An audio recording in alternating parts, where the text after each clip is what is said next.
All right. Welcome, everybody, to session 3 of the HSLA Cohort 1, Writing for Impact.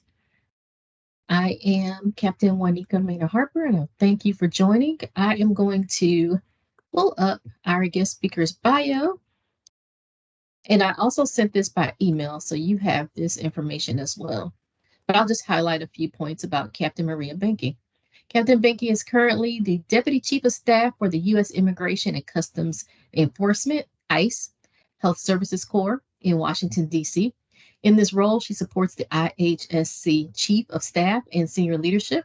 She facilitates coordination across the IHSC's divisions and units and oversees the agency's communications and emergency preparedness functions. Captain Benke has extensive experience in public health policy and program development, management, and evaluation for federal and local public health agencies. Prior to her current role, she served as the Senior Public Health Analyst and Acting Branch Chief for a National Maternal and Child Health Program. Captain Benke holds a Doctor of Education degree in Organizational Leadership and a Master's of Public Health. She has been a certified health education specialist since 2000 and earned a professional coaching certification in 2022. Captain Benke joined the United States Public Health Service Commission Corps in 2007 after serving a tour with the U.S. Army. She is passionate about workforce and leadership development, and she has actively mentored and coached civilian and uniformed public health professionals throughout her career. I would also say that she was one of the, if I'm not mistaken, the original members of the Senior Officer Consortium. So I wanted to say thank you so much, Captain Benke, for joining us. Thanks so much for your leadership of this cohort in today's session, Captain Maynard Harper. Greetings, Health Services Leadership Academy, Cohort 1. I'm Captain Maria Benke, again, currently with ICE Health Service Corps, where I oversee the agency's internal and external communications functions. And today we're talking about writing for impact. So this is a presentation that I developed several years ago for IHSC, and I've actually since delivered it each year to a variety of different PHS officers and audiences since. And it's usually around core and promotion season, given its topic. I'm going to guess by just like looking at the listed names that some of you might have already seen this. And it's my guess that by virtue of you being in this cohort, you're already a bunch of really strong writers. Like your materials were effective enough to get you selected into the inaugural class of this very prestigious program. So you've already successfully justified your seat just through the package, the written package that you submitted. So this might be a refresher to you, but that's okay because strong written communication is a leadership competency. Just note, please, that today's workshop will be interactive. So I hope you have a writing sample that you would like to further develop today. Because you will have the chance to provide and receive feedback on your writing samples and potentially share them with the larger group for further development. It's going to be very much a workshop this afternoon or this morning. So this writing example can be anything from like a CV bullet, a policy, a correspondence, award nomination, an article. It really could be anything that you're working on. But before we dive in, I would love to hear from you, either unmute yourself or type it in the chat box. What type of written documents do you produce like at work, or are you working on right now? It doesn't have to be at work, but just what written documents are you currently working on or do you produce? Okay, FR notices, abstracts, reports, manuscripts, project plans, lesson plans, okay. Exceptions for policy, SOPs, okay, work aids. The gamut of technical documentation. Yeah, the gamut of things that we do and to have to produce in the federal government. Thank you for sharing with me. Even though a lot of the content that I'll discuss, relates to promotion and our core, PHS documents, this presentation should be able to help you with those and more. So during this presentation, again, I'm going to talk about writing for impact in the context of preparing for our promotion documents. And I'm guessing that's probably why it's been so popular over the years, but it's amazing how people perk up and actually like learn and absorb things and pay attention throughout the entire presentation when you're talking about a potential promotion. But what I will teach you will apply to all business writing and to all agencies, whether you're writing policy, decision papers, budget justifications, articles, letters, whatever it is, it should be helpful. As we go through the content, I want you to think about not only how this will benefit you, but how you can use this knowledge to help those that you lead. It is my hope that this presentation will make you a better leader. And I hope that you pay it forward by, for example, writing better evaluations and reviewing official statements for your employees, by issuing amazing letters of appreciation to your team members, by writing up effective award narratives to recognize your staff, and then actually having them approved for the first time without a rewrite. You can pay it forward by applying these lessons during CV reviews around course season and discussions with your mentees. And you can pay it forward by evangelizing, just teaching other officers some of these same lessons.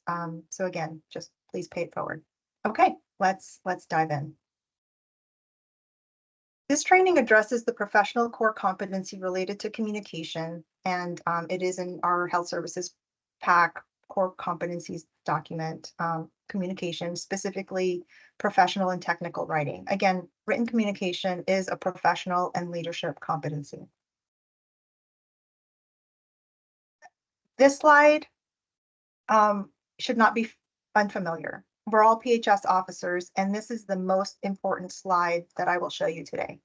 It is just foundational. This is what we do. This is our mission and our purpose for being. And we'll come back to this. Here is our mission again, presented with our values, which describe how we carry out our mission. It's both our mission, but our values are how we carry out our mission. Again, these are foundational. There are many expectations of us as PHS Commission Corps officers, and there are different sides to our service. If you're a well-rounded officer, you're a high performer at your agency, you add value every day. You promote and support the department that you work for and our Surgeon General's initiatives. You lead and contribute activities related to our uniformed service. And as an officer and professional, you are a subject matter expert and leader. You ensure that you're up to date in your professional practice to provide high quality in everything that you do. You develop others. You also respond to emergencies and you deploy, and you contribute to your communities. Each officer follows their own path. This particular photo shows two officers because no officer walks their path alone. As we progress along our careers at each level and with each new assignment, we perform highly in the many ways that we serve, living our values and contributing to the agencies and the PHS mission, ultimately making a positive impact on population health. So when preparing for promotion, you want to effectively tell your story, your performance and leadership to date, your competence and potential for greater levels of performance and leadership in the future. Everything I've covered until now is important because it provides context for the content that you will deliver in your promotion package.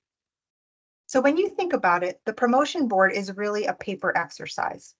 Board members only know what you share with them on paper.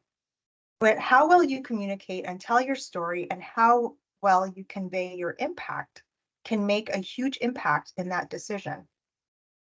So telling your story and writing for impact is easiest when you've already done the hard work of being a well-rounded officer, so you have lots to write about.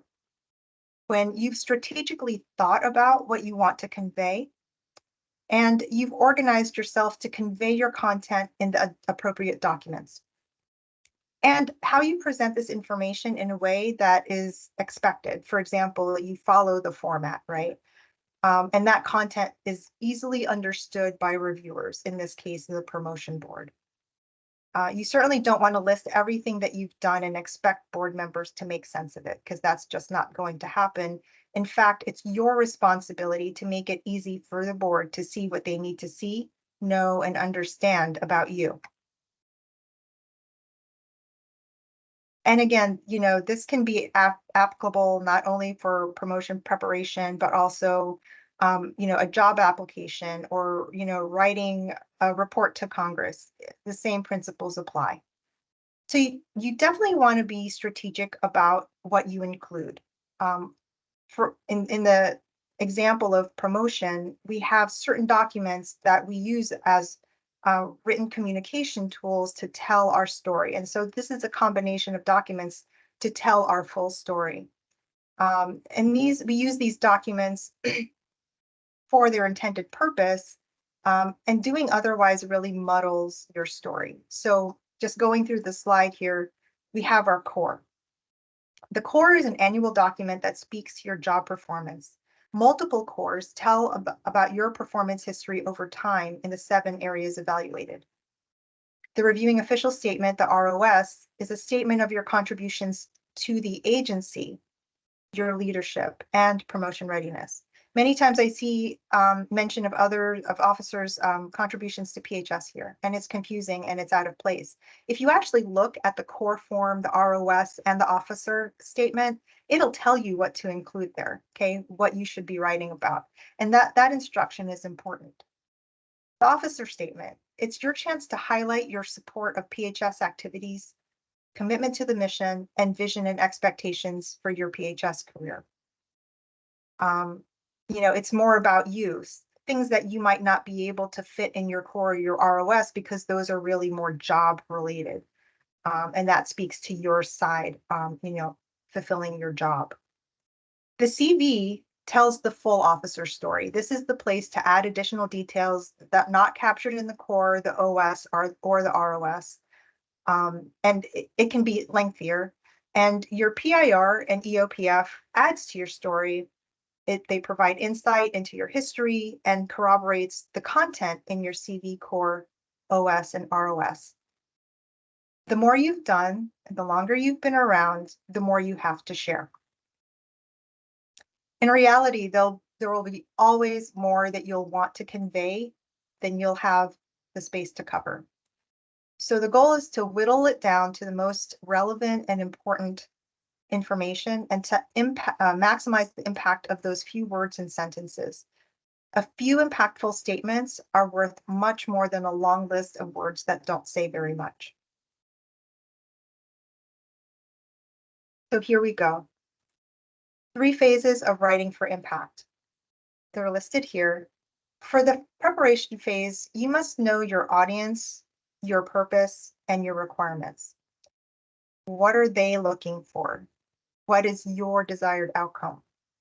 For the writing phase, you draft and edit to get your message across well. Here, you want to showcase your accomplishments, your outcomes, and not bury them in a lot of unnecessary details.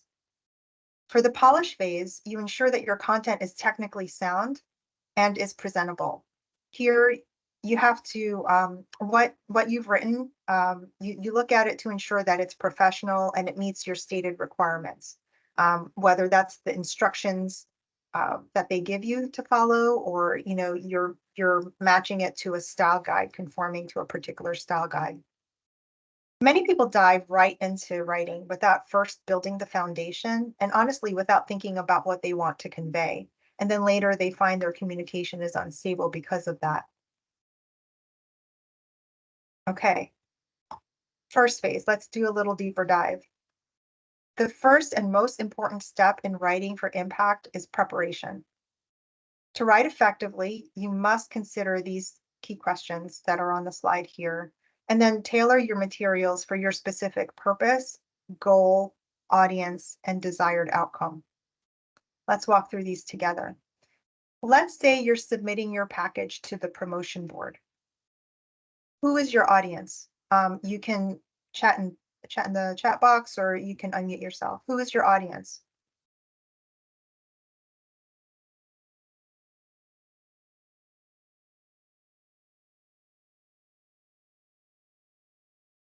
Okay.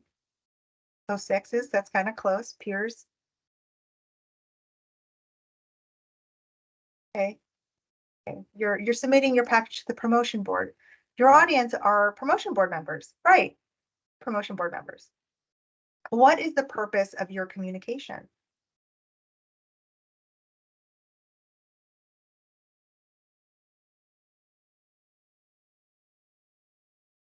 What is the purpose? You can respond. That's a question.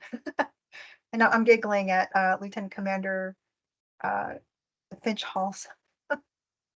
That'll be different this year. Purpose of your communication. Yeah, yes, it's to impress. Yes, to get promoted, right? Well, kind of, sort of, but yes, the purpose of your communication is to try is to get there, right? It's the purpose of your communication is to, yes, show your impact, show you are worthy of getting promoted, distinguish yourself, yes, brag, right? You're telling your story. You show your how you're performing, your leadership to date. You're showing your potential for higher leadership and performance. You're showing how you're already high performing at the next rank according to the benchmarks. Exactly. Brag how you exceed the benchmarks. Yes. And so what is it that you want your reader to do? What is it that you want your reader to do?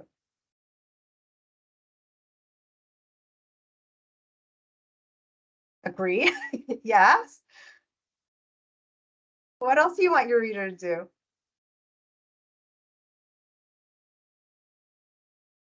Be impressed, be moved to tears, and even better, right? Gut reaction.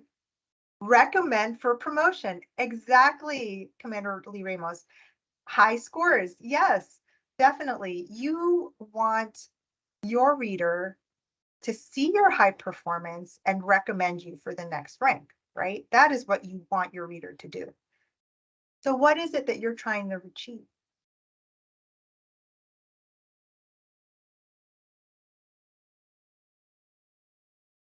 What is it that you're trying to achieve?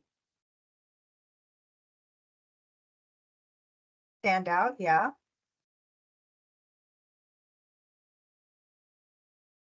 Promotion to the next rank. Almost there. The board members do something. Okay, they see your high performance and recommend. What else do you want the promotion board to do? Right, maximize scores. So you want the promotion board members to give you high scores, right? That's an action on their part based on the information you give them. And so what is your desired outcome in this scenario? What is it that you want to happen at the end of the day, bottom line? LaShonda Robertson is very close with her response. Yeah, Commander Demers, yes, pin that pretty bird. Yes, you want to get promoted, right? The ultimate goal, really, is to influence your reader. In order to do so, you must first answer these questions before putting pen to paper to take on your audience's perspective, right? So when preparing your promotion package, put yourself in the board member's shoes and write your documents in a way that convinces that person that you are the most qualified for the promotion. Remember, you are not writing for you. You are writing for your specific audience with a specific purpose. You want them to do something or know something to influence their behavior. In this case, you want the promotion board member to recommend you for promotion. Ultimately, it's about them. It's not about you. So prepare. What do you see in this picture? It's kind of grainy, sorry. What do you see in this picture?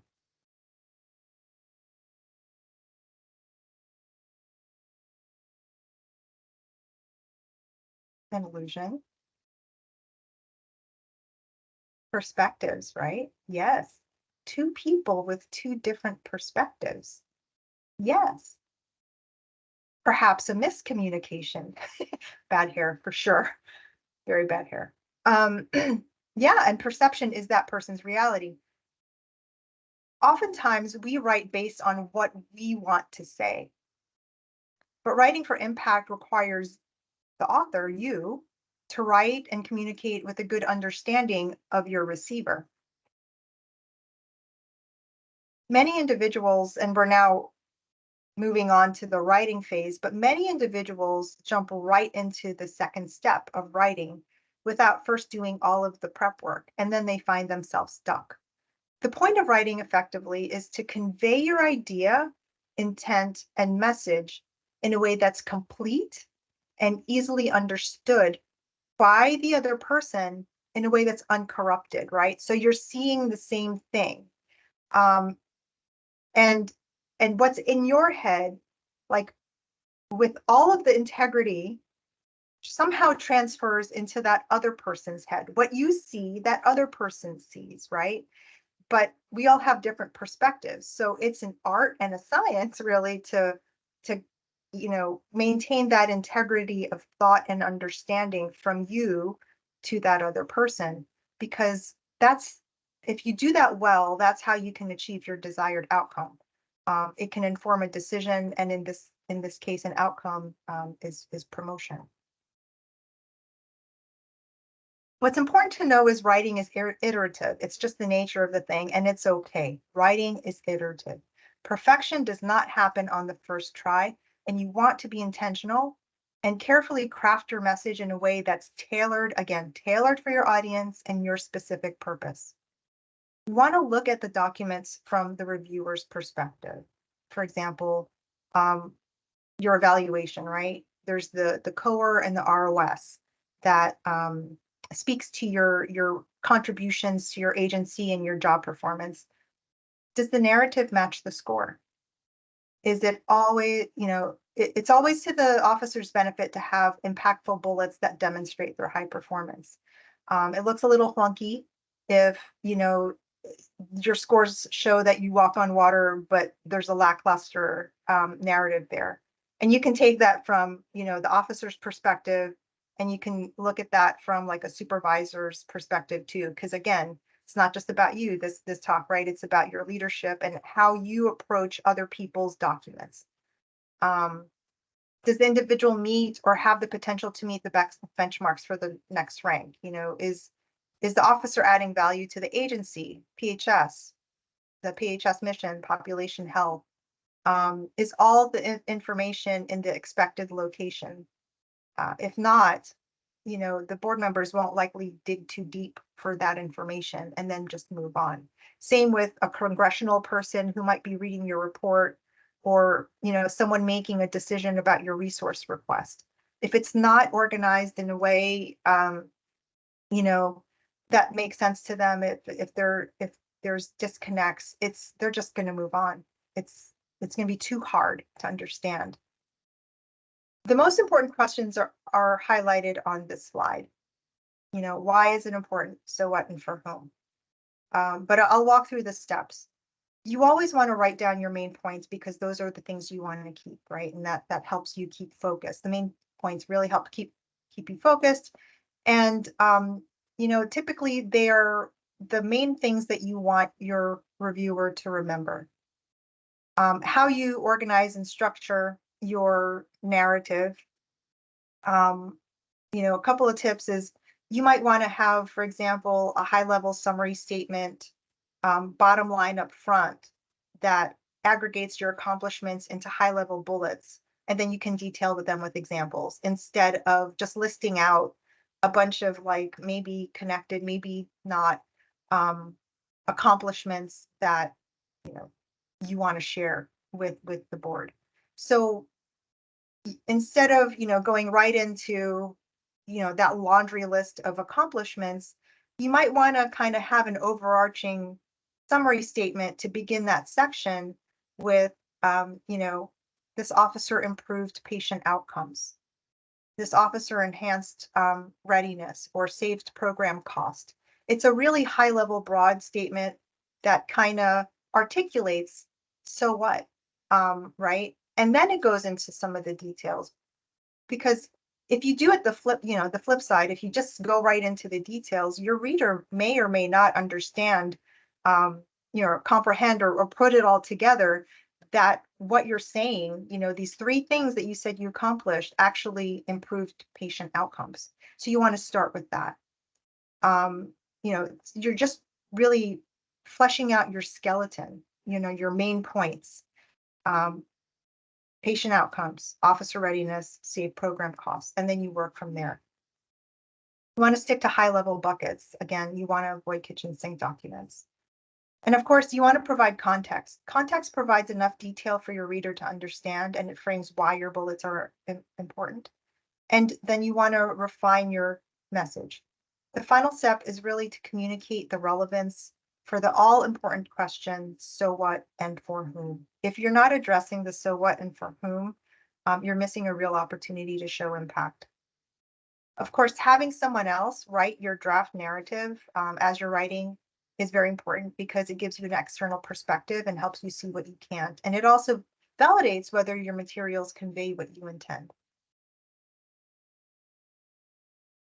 Okay. So I'm going to offer some tips for you to remember as you're writing your material. Again, using the promotion example. A couple of pro tips. Don't list the position and expect a board member to understand or infer what it means. They care more about what you did in that position. And don't waste space by listing awards that you've received in any other place than your award section in your CV. Describe what you did instead, right? Focus on your impact. Looking at the chat at this slide in the gray box there, let's do a vote. Which statement is stronger?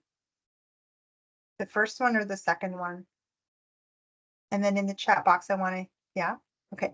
Second one is stronger. Why? Why is it stronger? Okay, shows time. Why is conveys action, right? Yes, it's an action. Very good. The second bullet is illustrative. When you read it, it gives you a mental picture of the action taking place. So, you know, served as a team lead does nothing for me. There's no mental picture there. The second tip is to use plain language to make your message accessible and easily understandable to your audience. Material that's written in plain language is, written material in plain language is when your audience can find what they need, understand what they find, and use what they where they can find use what they find to meet their needs. And there are many ways to do this. You can logically organize your narrative, your content with the reader in mind. You can use active voice, use short sentences, like one idea per or point per sentence instead of mushing like three different or multiple ideas or points in one sentence, and it just gets messy. It's like too much mental energy and it might get lost on your reader. So short sentences work very well. And then just use of common everyday words. You also want to state things simply. Multisyllabic words and jargon may make you sound smart, but it really can confuse your reader. So you want to state things in a way that's understandable to really a fourth grader, and then make it relatable. And this is no slight to our PHS reviewers or other readers, you know, for whom we write. They're smart, accomplished, multi-degreed individuals, but they might not be familiar with your agency, your acronyms, your organizational or programmatic context. And, you know, given the time they have to review your promotion package or budget justification or, you know, job application, it's best to just help them out and help them to easily understand your information.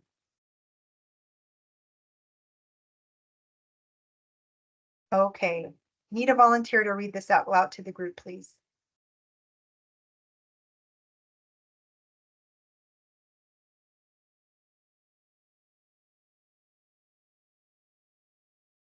Captain, it's Britt. I'll do it.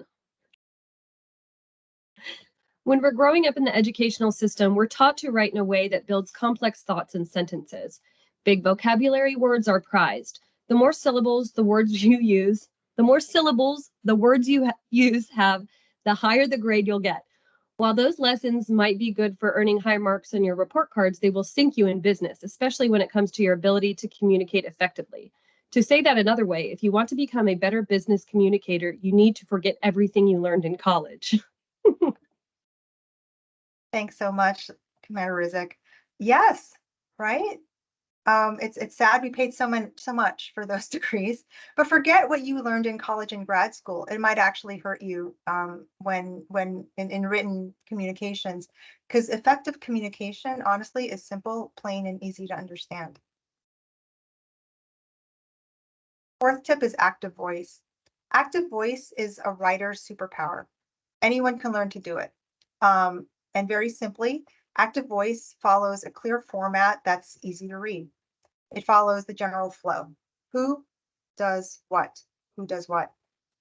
Sentences written in active voice add clarity and impact to your writing. And it actually uses fewer words, which is advantageous when trying to maximize available space on the page, like your core or officer statement. Okay.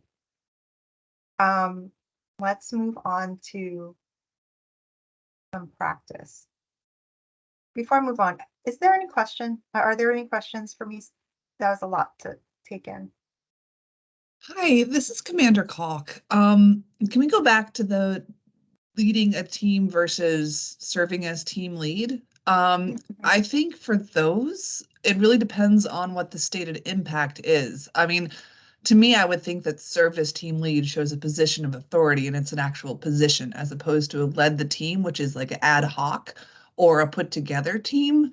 So I guess maybe I'm splitting hairs or being way too stuck on my own opinion here, but I don't see how, you know, it really depends on which context you're using it in, I think, for which one is quote unquote better. Can you clarify it a little bit more? Sure. I'm sure there's 30 different people and 30 different opinions in this on this topic of title, but let's explore this a little bit more with the examples that we're going to go through, and then we can circle back to, again, the point is writing for impact with the intended with an intended purpose and desired outcome, right? So it's a matter of what is the best presentation of the information to get to that end. So we'll actually go through together an exercise, and then can we come back to that? Is that okay, Commander Call? Yeah, that's fine. Thank you. Okay, yeah, remind me, okay? All right. So we'll go through a little bit of a practice round to apply some of these principles. All right, so Lieutenant Commander High Speed is an HSO preparing for promotion. He attended this workshop and is now using strong verbs. He led a team, right? And he's developing bullets for his CV. I've done many CV reviews over the course of my career, and I have to admit that I've read CVs and many other materials that just don't make sense to me. Mostly because they've lost me amidst an acronym soup or lots of jargon, and I'm not within the same agency or have the organizational or programmatic context, and I just don't have enough information. Context is so important. You know the point you want to make, and oftentimes we jump right to that point, bottom line up front, which is good, but context really helps the reader understand your point. Look at these two statements on the slide, and in the chat box, tell me which statement is clearer to you and why.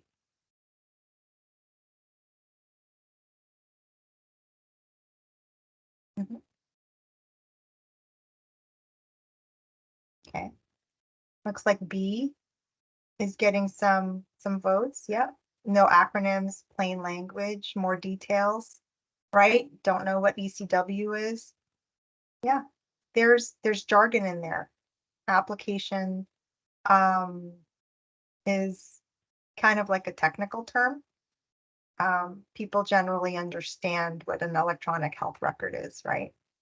Yep, because it's more illustrative to know what they did. Good. Context is also important because it provides a backdrop for why your bullet is relevant. You really should tailor your message so your bullet is also relevant to the reader. So when writing accomplishments, many individuals describe what they did, but they fail to clearly articulate why what they did was important, and to whom it mattered.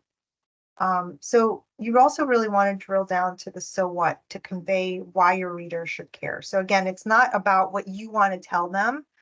It's about what your reader wants to know about you, right? So read these two bullets, and again, in the chat box, tell me which one is stronger and why.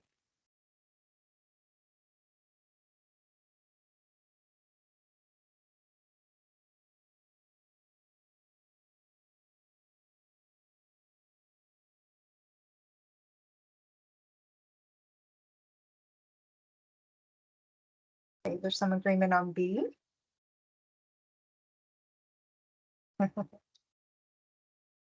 Okay, shows more impact. How does it show more impact? All right, sounds big. ICE is a big organization, right? It describes some outcome. It addressed capacity, right? And increased capacity. That's kind of powerful. That's big, right? Right. So it's a little bit more descriptive. It shows gravity of importance. It addresses so what, and you know the answers, the changes really matter to the reader. And finally, you know, the point of this entire talk is you want to ensure your bullet conveys impact, and quantifying does that. Now, PHS does a really good job with drilling this down with us, right? Quantify, quantify, quantify. And it's really good to quantify because it illustrates scope and magnitude.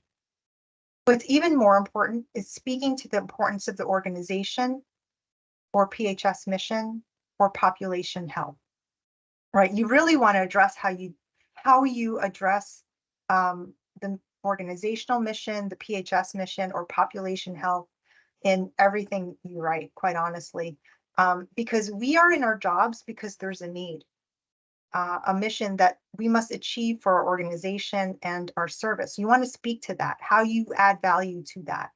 At the end of the day, that's what matters most. How did you move the needle and get us closer to meeting that mission? How did you improve someone's health? At the end of the day, that's what matters to people reading our documents, right? So take a couple of seconds and read these examples here. And again, in the chat box, which statement is more meaningful to you and why?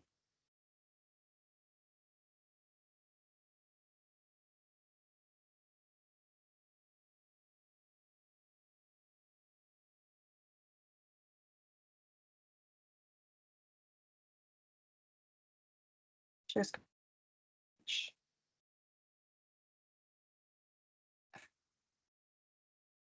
those bold words won't always be there. But yeah, those additions kind of quantify things, right? Impact is tangible, yet quantifies. Yet more complete picture of the impact on the agency, right? It shows impact, right? So you can quantify the size of your team, the 14 members on your, the importance of what you did, like the impact of integrating mental health information. That's an outcome of that work, right? And then you can show the scope of what you're resulting in 340 additional referrals to improve continuity of care for over 26,000 detainees across 20 sites nationwide. So that shows like a broad, big health system, 26,000 people whose continuity of care, whose health is now going to be, healthcare is now going to be seamless, right? That's pretty impactful. So you went from, you know, I led a team to I led a work group that increases capacity for our organization's healthcare, you know, health record system, to really telling this full story about your leadership, about the outcome of that work group's work, about how many people it impacted across an entire health system that's national. right? And there's 20 of them. That's pretty sizable. So it tells a lot in a single bullet.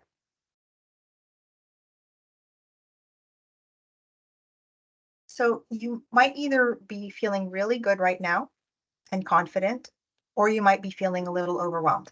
But I want to say, don't worry, because writing for impact is not hard. There are tools to help.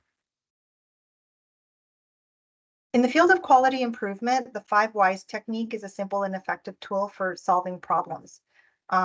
It's also called root cause analysis, and its primary goal is to find the exact reason of what causes a given problem by asking a sequence of 5 why questions. So let's look at this example. This person had a problem because they ran through a red light. Why did that happen? Because they were late for work. Why did that happen? Because they woke up late. Why did that happen? Because their alarm clock broke. Oops. Why did that happen? Because they didn't check it first. Why did that happen? They forgot to do it last night, right? It walks you through a thought process. The 5 whys can also help develop your relevant statement as an office, or, you can also apply this technique. Yes, a toddler's favorite question. They're brilliant because they're brilliant. Your toddler. But it's also a great technique to help your mentees think things through too, right? Again, going back to discovering relevance through this technique. At IHSC, I oversee the communications unit, and in that unit, we have communication specialists.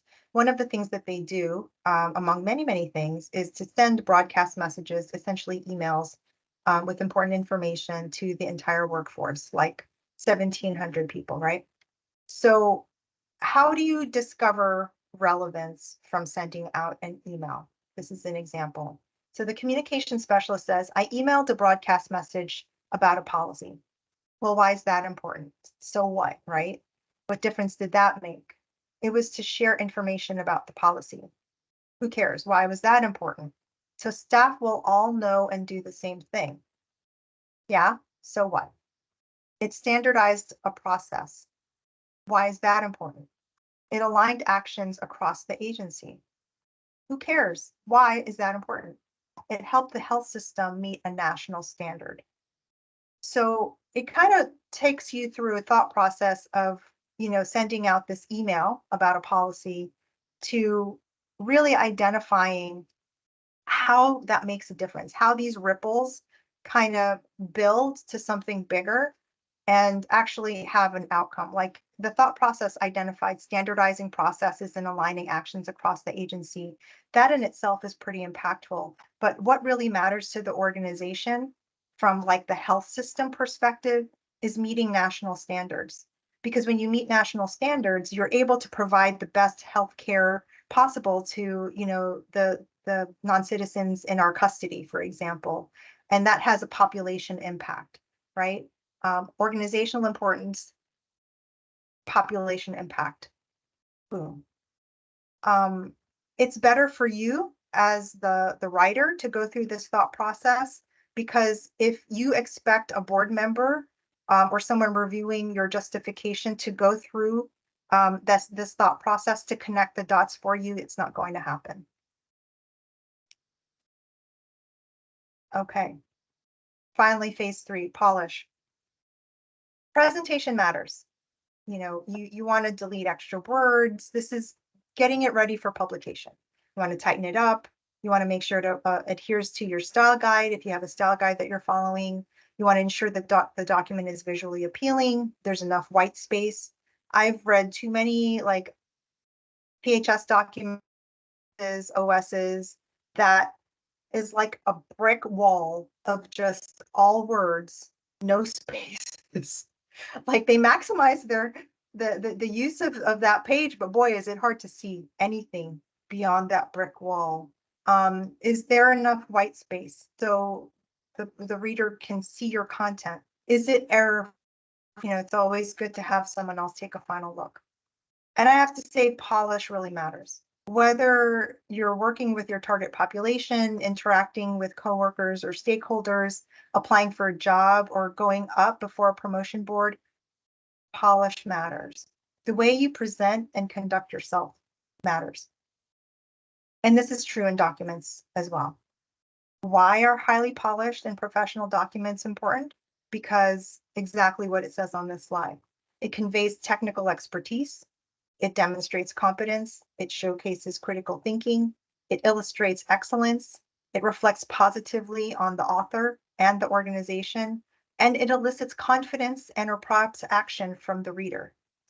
And that's what you want to convey, right? That's what you want your readers to receive. That's how you want them to feel about you and you know, absorb about you so they can take action accordingly, right?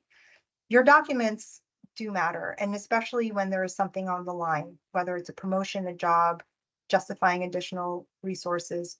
You want to come across as polished as possible to convey all those things, because it's those people who get the job, who get the resources, who get good evaluations and get promoted.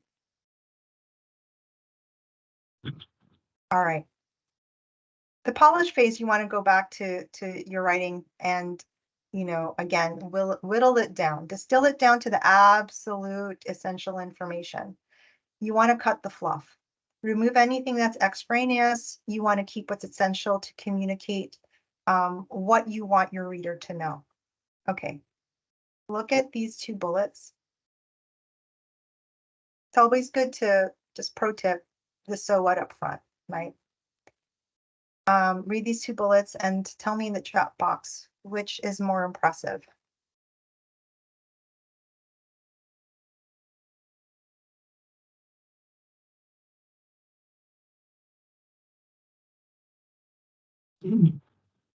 Okay.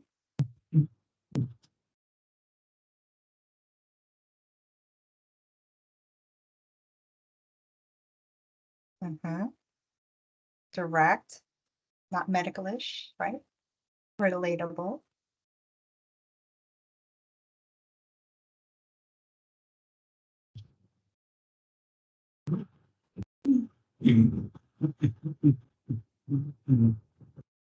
Clarity of impact.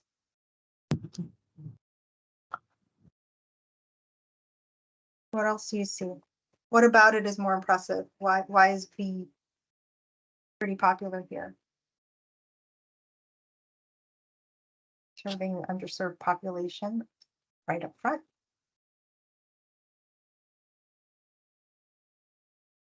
Starts with an action verb, right?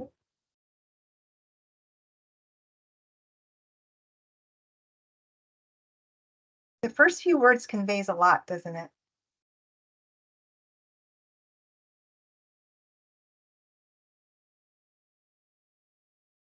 It's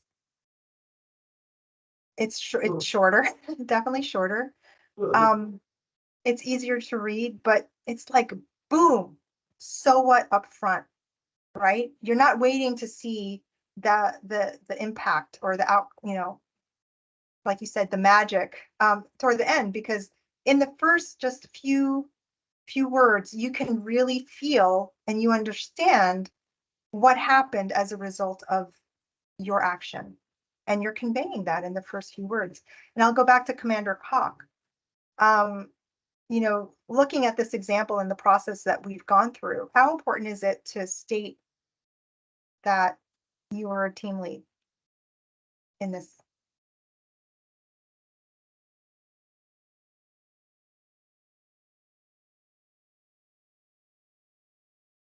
I mean, if anything, it just adds to the leadership, saying that you individually, you know, but you could say you served as team lead for a 14 member. You don't have that space, say, on a core or something like that. So in this case, you definitely want the led of 14 member work group, because you're taking responsibility not only for leading and have that leadership, but you're also sharing in all the successes of the team.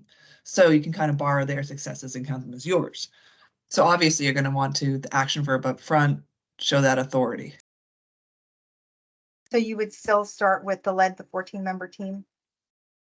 Well, I'd combine them. kind of smush them together. Fair. You know, there's really no wrong answer. It's how you choose. And you know, this is one example, but it really depends on the context. Again, who is your audience? What is your intended purpose? And what is your desired outcome, right? Like, you could be a point in your career where you want to highlight that leadership.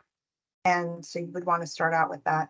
And then another strategy is because our documents are just so brief. And, you know, when you get to the higher levels, and you want to fight for your program and make sure that your program is seen in a departmental document where literally you might have 50 characters to talk about your issue. You know, space really does matter. But a trick that I've found is make them want to see more, right? Write your stuff in a way that, like, personally, I would go with the second one. And if I was, like, let's say applying for a job or, you know, presenting this to a promotion board, I would go with the second one because it does state the so what up front. And then, you know, there's a lot of space in the CV or other documents, right, that you offer in the package potentially for them to read more. I write my stuff in a way that makes them want to actually dig more and learn, you know, go back into my package and learn more. But yeah, thank you for asking that question. And it is really situational, again, specific to your desired, you know, your particular audience, your desired outcome. Okay. I'm going to shift gears a little bit, and I just want to talk about awards for a bit. Again, award writing is a competency for PHS officers, not only because we're asked to draft our own awards, which I could get on a soapbox about that. I don't believe that we should be writing our own awards. But it's a good exercise to learn how to write awards for others effectively, right? Because as leaders, as supervisors and leaders, we should routinely recognize our employees and teams and should have the competence to be able to write a good award narrative so they can get their deserved recognition. So this slide just shows some tips for how to frame your narrative. And, you know, it's the general one-page, you know, instruction where the introductory, you know, you have the introduction, some language that aligns with the purpose of the award. The background really should provide enough baseline context for this situation above which your accomplishments should stand out, right? And then your accomplishments and impact should really tell your story. So what up front? And then the conclusion should really just kind of cap it all off, summarize and punctuate the so what, and then recite the citation statement. Let's look at an example. And I'll share this with you in an email after today's session. This is a real narrative that was submitted and approved, and the officer's details is fictitious. So we have here Lieutenant Commander Ima Be Happy. Her supervisor nominated him for an achievement medal. In the introduction, you'll see that the language is aligned with the purpose of the award, which is it recognizes superior efforts or outcomes in accomplishing the program's mission. All acronyms are spelled out. There's nothing cryptic, right? It's all laid out. The background, in just a few sentences, very short, provides enough context for you to understand the situation. It's a new unit, who he works with, the scope of responsibility and impact, what the unit does, what he does for his day job. It's descriptive, but you have a basic understanding of what Lieutenant Commander Happy does, right, for day job. Okay, this is now the accomplishments and impacts section where you tell the story. So what up front? You'll see that the narrative is organized by those so what upfront statements related to the purpose of the award, right? Which state up front the superior efforts to accomplish the program's mission. It tells the story of how Lieutenant Commander Happy achieved those outcomes. It doesn't list a bunch of unrelated tasks, right? It tells a story. It starts off with some background and it tells a story of what this person did and how it relates above and beyond, but still contributes to that mission. The bullets contrast with the background section. They are clearly above and beyond because you already described the baseline duties and expectations for the role in the previous section, right? So none of this content that you talk about in the accomplishment section resemble that baseline at all, right? So this is clearly above and beyond. And then you have strong impact statements, right? The last sentence really puts a bow on it. It clearly states how all these bullets made a difference to the mission and to the patient population. It addresses the so what and for whom. Readers don't need to guess why the bullets above matters, right? It's all right there. I see. I thought there's a comment. I thought the accomplishment and impact are now separate. Yeah. I mean, this is from 2020. It's just an example. And the crux of it is really just how to lay out your narrative and express your your content in a way that's impactful. Again, the conclusion statement is just a summary of everything that's been stated, and it punctuates the so what and restates the citation. All right. So now we are going to break you up into small groups. And so if you have a writing example that you picked out, pull that out. You probably won't be able to get to everyone's, but that's okay. This is just a practice exercise. We're going to break you out in groups of 4. And what you want to do is apply the tips that you've learned today. And then, just decide on whether you want to share that with the larger group, because when we come back, I would like for you to share your before and after, and then we can take a look at it together and develop it more together, okay? So we'll practice as a big group after your small group. I'm going to share in the chat box some notes from today. That way you have it to refer to, because I went through a lot really quickly. But in order for us to have that large group discussion, I will need at least, a couple of examples. So I'm asking for at least, 1 or 2 brave souls to share their materials with us. Okay. So is everyone clear? Can I get thumbs up? You can raise your hand if you have a question.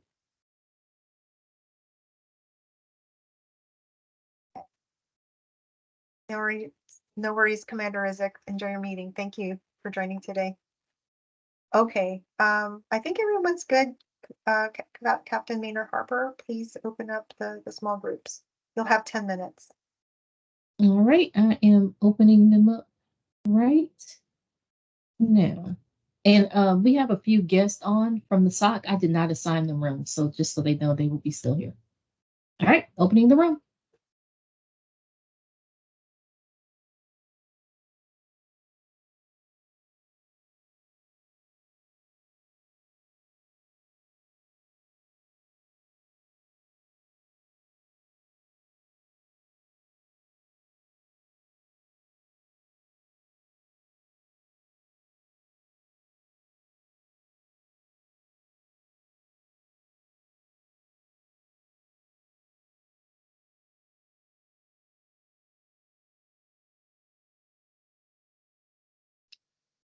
See who is live. I think I might need to email everyone the documents.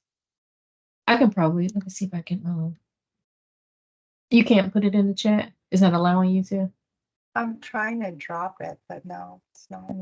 Let me keep trying. It might be my settings too.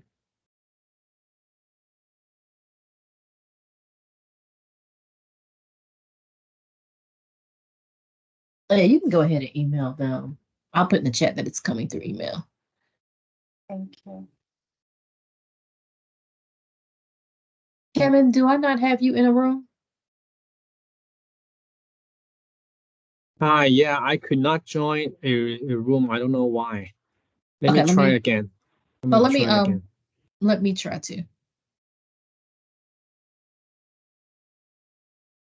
Let me put you in.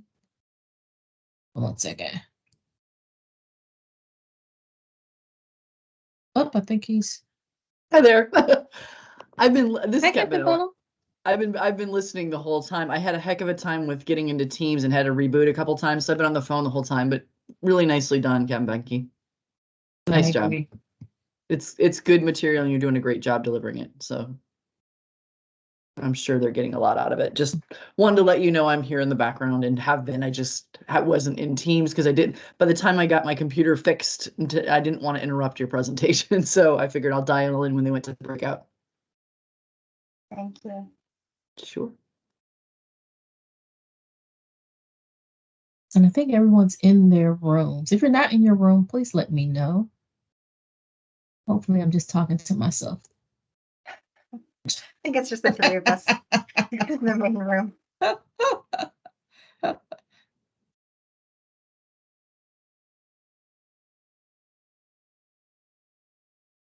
Great job. I was jealous. I was like, I want to go into a meeting room. Was it okay? Was it Oh, this what yeah. you were hoping for? Yes. It's interesting because on the last call, we've had some great presentations. And so I wanted to make sure as we're going forward that they're equally as, they have enough meat to them where people have the ability to take something away from it. And this just really hit the spot. I feel like they will really enjoy this one. And really look forward to what's coming next. But they've been great. Oh, they said they don't see the documents. Let me tell them.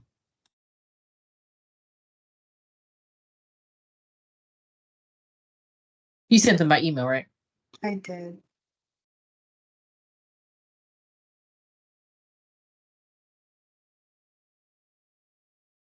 Maybe did she send it to, let me see. But yeah, so as we're like trying to create the HSLA and figure out, what it means and what the expectations are and what are some of the things that the officers want to take from it, I think this is a great example of something that they feel is tangible. The last one was on, it was strategic, right? Captain Hunter. Yeah, that was a good one also. Adaptive And leadership. Yep. Oh, you're here. Oh no, that was Captain Me, Bennell. it's just Captain Bennell, just listening. Funnel. I worked with Rebecca Bennell, so if I say your name wrong, just I'm apologizing. It is Bennell, and I don't fault anybody. I married my husband, and that's how I got this name. So I was like, if I didn't work with somebody that had the exact same name pronounced differently, it would be a lot easier. Yeah. Yeah, I had to adopt the way it was pronounced by the guy that I married. So But I remember when I first started working with her, she had a whole training that it's bunnel like funnel.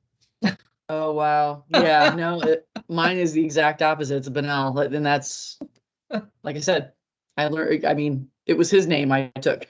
So But yes, so as we're moving forward, one of the things we're thinking about is what are some things that they want to take with them as they are moving through the cohort? And what are some things that will really help them in their careers? And I think this is one, also the last session, those are things that they can really take with them. And so as I'm planning going forward, it's trying to make sure that, okay, what is the tangible outcome of this? So, yep, it's been great. Yeah, this is a great one. Appreciate you. Thank you. Have you sat through all of, or are you sitting through? Wow. yeah, no, I'm listening.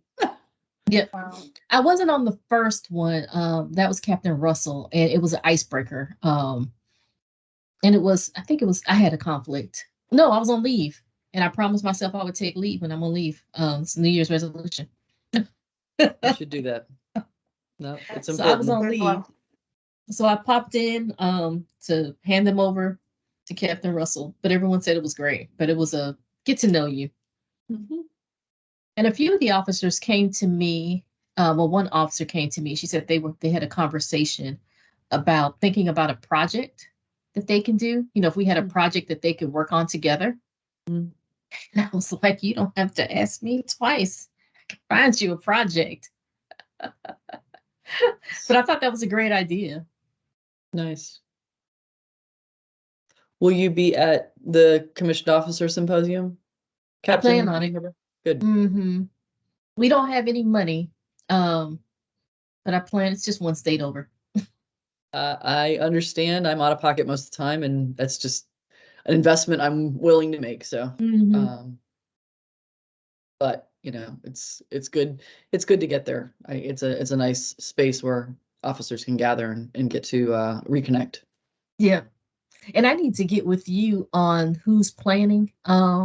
If you know who's planning the HSO sessions, because we originally talked about having a graduation ceremony. Thinking about Has that that's I've already conveyed that to the folks that where that would thank you. fit. So unless something's changed, I think we're gonna stick that in the award ceremony section and create a Okay, space for you there. great. Thank And you. Captain Presley wants to be there and help hand those out. Yeah. I imagine the two of you will hand those awards out, but it'll be part of the award ceremony. Yeah, I'll be an audience member. Handing out awards means you have to be in the picture. Yeah, frequently. I'll leave that to you and Captain Presley. But yeah, it'll be great. So we need to think about what those awards are, even if it's just a certificate or something. We'll see. But thank you for making that connection. I appreciate it. No, she said she wanted to see Captain Presley wants to stay engaged and see it through the first cohort and be involved in the ceremonial or the ceremonial to celebrate all of them at COA. So at some point we'll need to talk about connecting with folks to find out who's actually going to physically be there so we can have certificates for them and those kinds of things and just let them know that that's the plan. Yeah. Yep. And we are meeting. I haven't sent the calendar invite. Both of you are actually on the invite, and it's optional for anyone, but I included everybody to talk about the next, I guess, 6 months of the HSLA and how we're going to move forward with it. A lot of ideas have come. So just discuss those ideas with the group and then figure out how to launch cohort 2. Very good.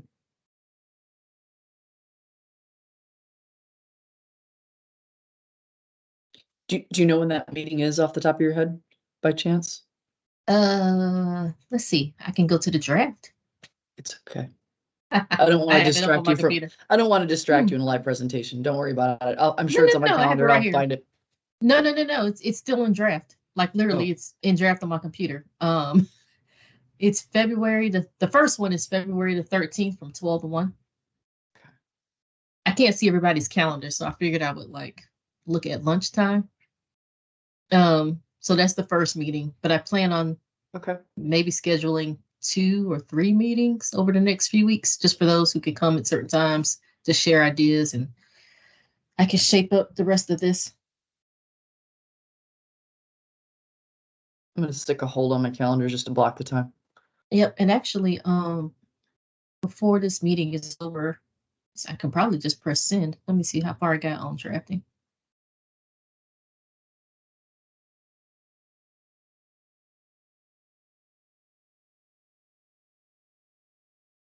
I can just finish his email and press send.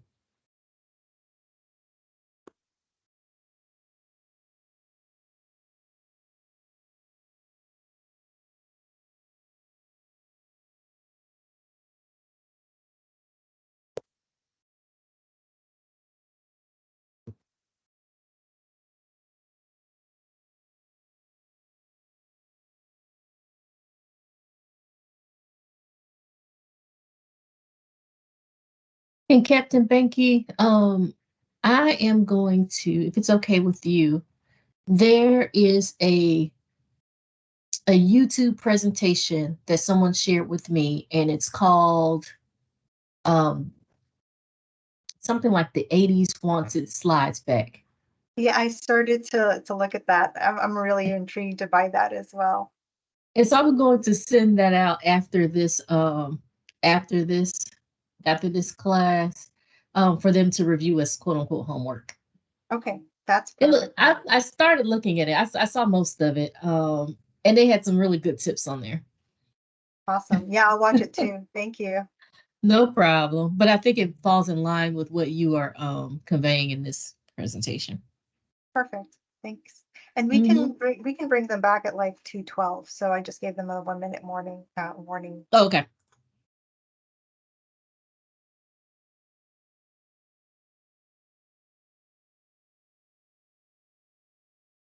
You ready? Yes.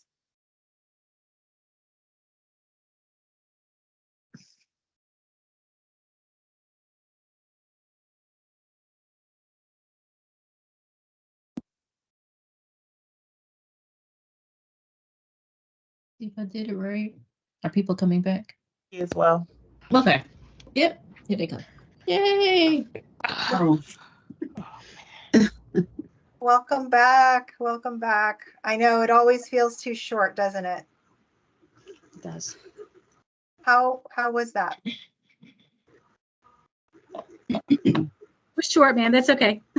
That's okay. You didn't need to go through the entire thing. I mean, as long as you were able to apply some of the principles and get through. Is there any brave soul or group that would like to share what they worked on? So I'm looking for a before example, an after example for the group to kind of look at together and provide input to help you develop your writing example based on what we talked about today. Our group didn't get done, but I don't mind sharing what we worked on. Great. If that's okay. Yeah. Thank you. Yeah, if you wouldn't mind just cut and pasting your before and after in the chat, and then I'll put it up on the slide so everyone can see, and then we can edit it together.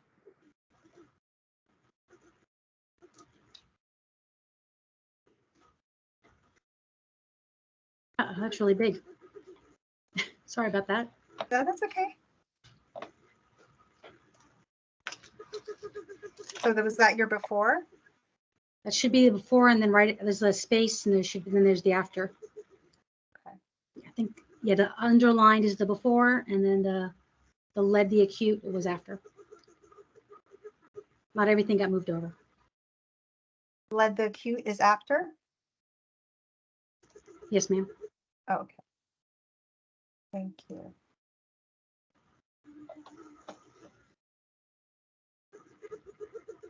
Thank you for sharing your example.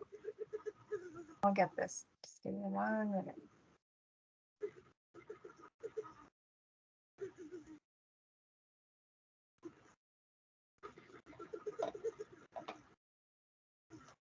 Okay. Is that too small? People see that.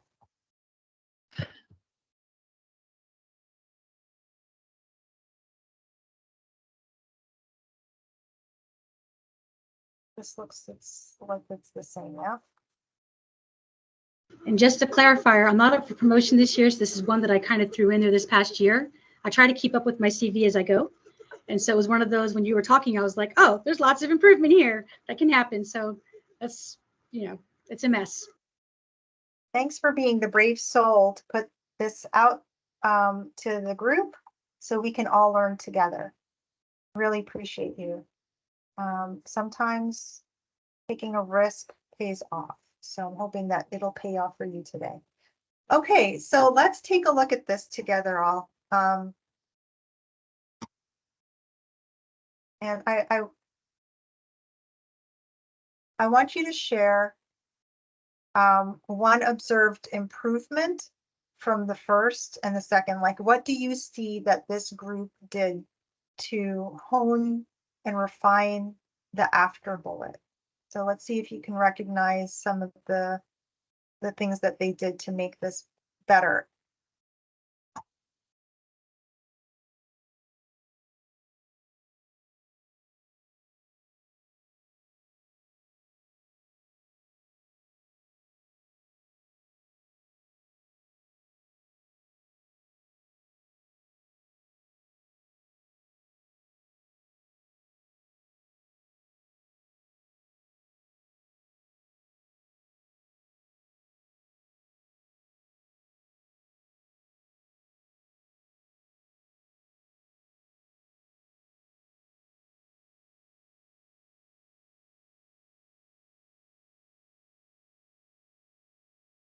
So if you've finished reading it, you can go ahead and raise your hand.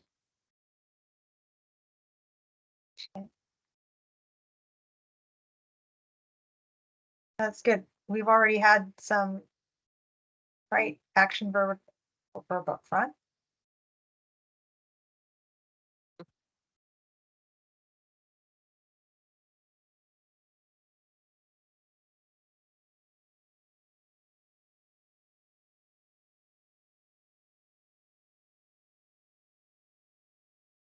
So focusing on the second bullet here.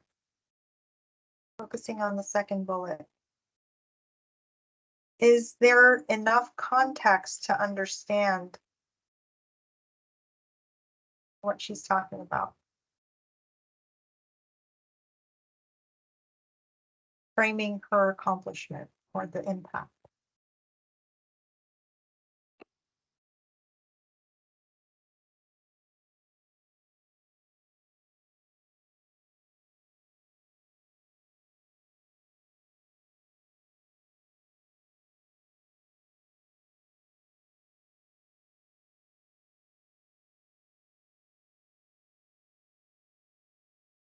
So, Commander Demers, can you give us kind of just 2 sentences about what the program, this acute concussion pathway task force? So What service members, once they get a concussion, so I work at Fort Liberty, which has airborne operations. They throw 1,000 kids out of a plane every week with parachutes. And a lot of them are getting concussed. There's a mandate that they're supposed to be seen within 72 hours after their concussion for education, training, and medication management. And this was not getting done. As you see, 22% were getting addressed. And within 3 months, we had over 80% now getting addressed and getting treated within those 72 hours. What is the ultimate goal of the program? To reduce morbidity of the service members. Earlier treatment leads to decreased morbidity. That means long-term headaches, long-term cognitive difficulties, and vision difficulties, vestibular difficulties. But this reduces all of that.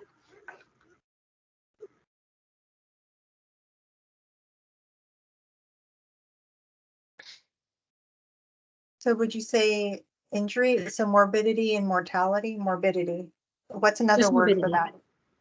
Just morbidity? Yes, long-term complications, long-term injuries. Plain language, how would you say that? How would you explain it to a 4th grader or Captain Benke, who's kind of simple?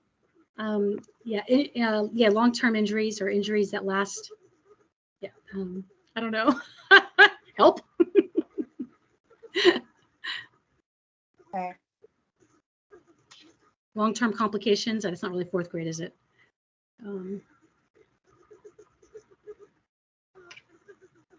Yeah, I'm just throwing spaghetti at this because we're just reviewing, right? We're making sure that the content is here. We're not refining just yet, right? What else? Do we know so we know a little bit about the desired outcome for this population, right? Do we know about the population? Is that information in here? It's up in my job description that what I do. I work with the Army service members who a lot of parachute jumps and stuff. But in the sentence, if this is all that you have to go by, I'm asking the group here, the external readers, right? Is it clear who is the service, the population?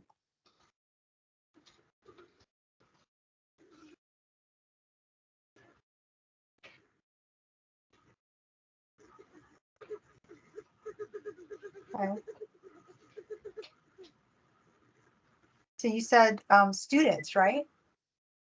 No, Army paratroopers and special forces.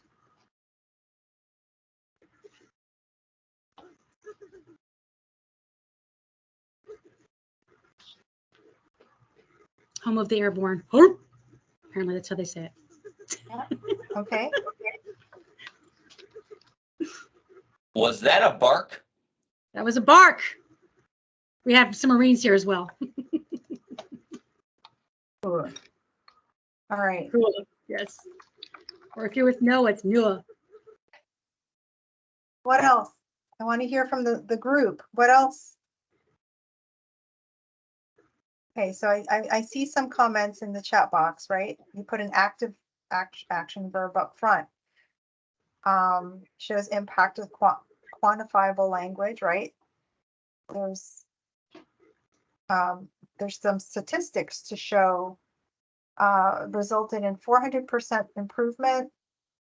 I'm glad you put 150 service members, because when I see 400%, that could be one that could, that, you know what I mean? The group decided, yes, ma'am. That was a good call group, right? And there was an increase. There was some sort of change here, right? 400 improvement. That was detailing that. So,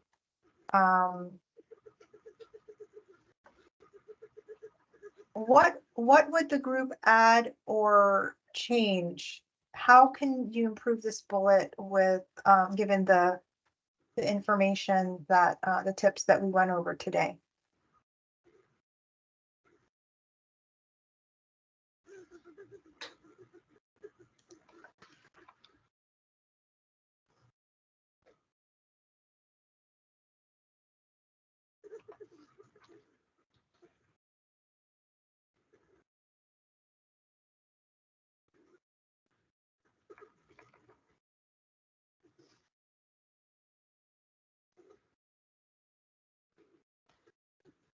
Is there anything about this that leaves you with a question that's unclear?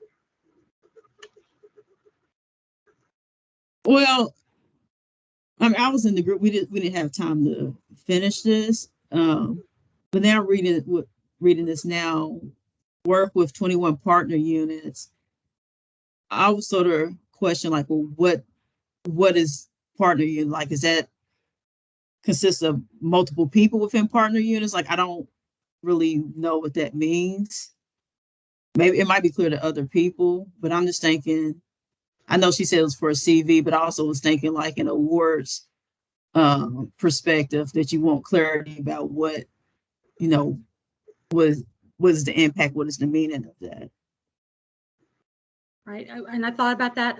So maybe I can help. You can help with this though, because partner units, like, so it's 8 battalions, right? What does a battalion mean? Do I just kind of maybe I just put effects, because it pretty much affected all of the units on base, and there's over 50,000 active duty and 22,000 reserve and training units here. So it affected all of the units on the whole base pretty much.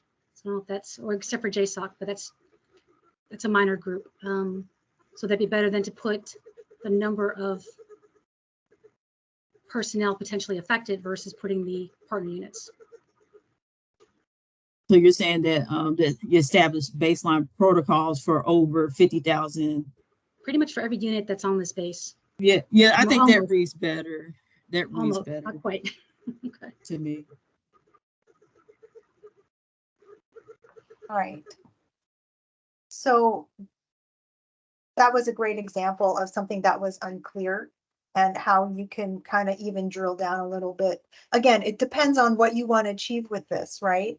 You're not writing it just to write it, you're writing it for a particular audience and purpose. And so if you want to, let's say this is the promotion board and you really want to highlight your interagency work, you might want to describe a little more of the partner units, right? If you're applying for a job and that interagency work really matters, you might want to, maybe cut back on the description on the other things and describe that a little bit more, and quantify the magnitude of, who that affects, number of soldiers, all units, all 21 units, a battalion. That means something potentially to your reader, that they would understand that there are thousands of people in a battalion, right? So that's a big deal. Or it could be maybe, this is a medical audience that you're writing to. So you might want to describe a little bit more about the earlier treatment, right? Maybe you want to, you know, really showcase your leadership. And so you might, or your program management prowess. And so you might really want to talk up this performance improvement, right? There's a lot here. There's a lot here that you can probably break out into like 3 or 4 sub bullets and discuss further. But it's a matter of what is it that you want to, you know, really highlight for yourself. Thank you so much for sharing, you being with the brave soul and sharing your example. And thank you so much for everyone for your deep thinking about this, because as you see, it takes time, but it also, you can also benefit from other people's eyes and, you know, taking the different perspectives, like just every one of those tips is a different perspective for how to look at your material, and what to hone in on. So active voice, you know, does it provide enough context? Ask yourself those questions, looking at your material a different way each time and making sure that it's really hitting all of those things that you want it to hit. But I know we have 3 minutes left. So with that, I'll just say thank you so much for your time and attention today. Thank you for entertaining me for like the last almost 90 minutes now. Your grace and your patience with me. I hope that there's something that you walk away from this presentation today that can help you become a better writer, and that there's something that you can then pass along and pay forward to others to help them make them better writers as well. After all, we're not just officers, we're all leaders, and leaders is about others, right? And what we can do to help others and advance the mission together. There on this slide, and I can share the slide set with you all after the presentation today. There are links here, hyperlinks to additional resources. This Strong Verbs for Resumes is an amazing resource. I share it with everyone I can. But these other sites are just as good, and this is how you can reach me if you want to. But with that, I'll just say thank you once again and pass it back over to Captain Maynard Harper. Ma'am. Thank you all so much. I think you said it all, Captain Binky. I think this was invaluable information for not only today, but for the future. So we definitely appreciate you. We will be sending out an email. Captain Binky, I think you said you didn't mind sharing information to the class or for the class. You're on mute, ma'am. Sorry, I've emailed out the notes and the award example. Again, it might not fit the current format, but it's just an example of how to structure the content. And then I'll send out the slides. Thank you, ma'am. And look out for more information related to the Health Services Leadership Academy. We thank you for joining. Have a great day.